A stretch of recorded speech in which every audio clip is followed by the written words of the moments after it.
Hi everyone, in these videos I want to teach you some new techniques and also experiment and show you my own creative work.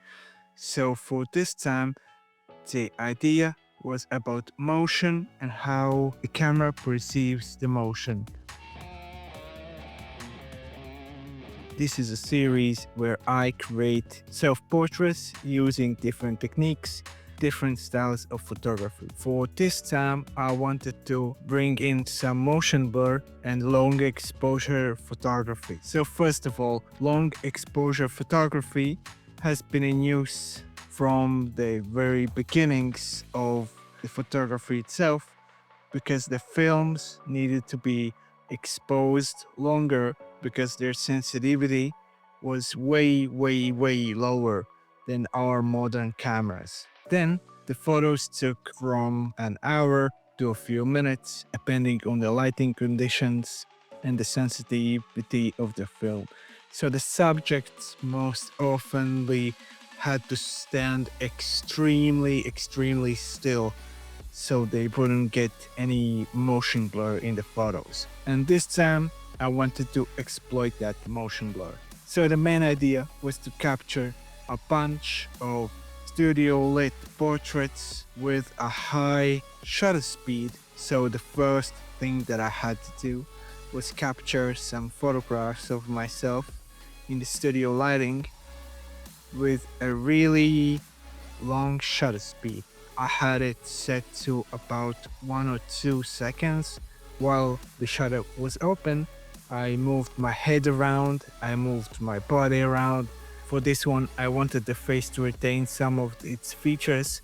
I moved it mostly in straighter lines, and for some photos, I moved around quite rapidly so I could blend them together and make this misty kind of feel. Now, the easy part was to take the still photograph as the part that's visible, and I used the normal shutter speed for that so it would be all in focus. Then it was time to edit all the photos together, remove the background. Now it's time to edit the photos, and we need to remove the background, cut out all of the photos, and composite them into one.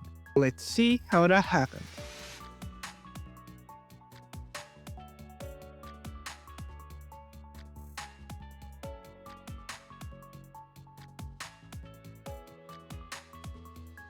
Now we have composited all the blurred photos, stacked them one on top of another, and added in the focused photo. I think it looks quite bland now. It could get way better. The next thing I did, I set up a low-key kind of blending setup and took a bunch of photos of reflective glass and other textures I had laying around, mostly transparent. And then I added them this bubble surrounding me, representing some kind of isolation and or some kind of protective field around me.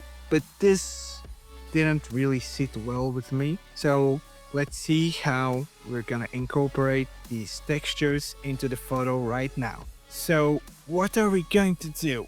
I had to think about it a little bit, but I figured out we need some kind of more motion in the photo.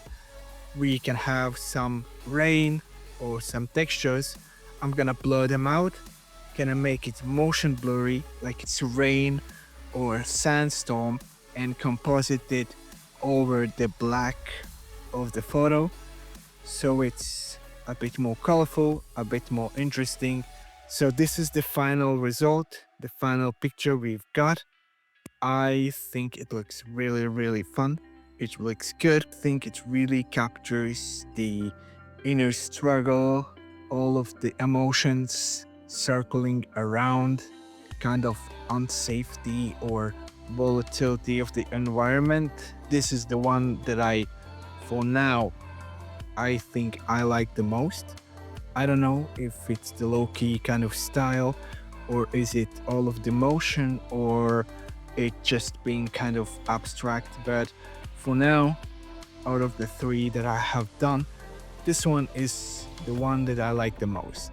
And if you like this video, if you like this content, if you like the style that I'm doing these videos in, or if you have any kind of suggestions, anything to add, be sure to leave a comment and yeah, say hello, say what you think about the video, and I'll see you guys in the next one.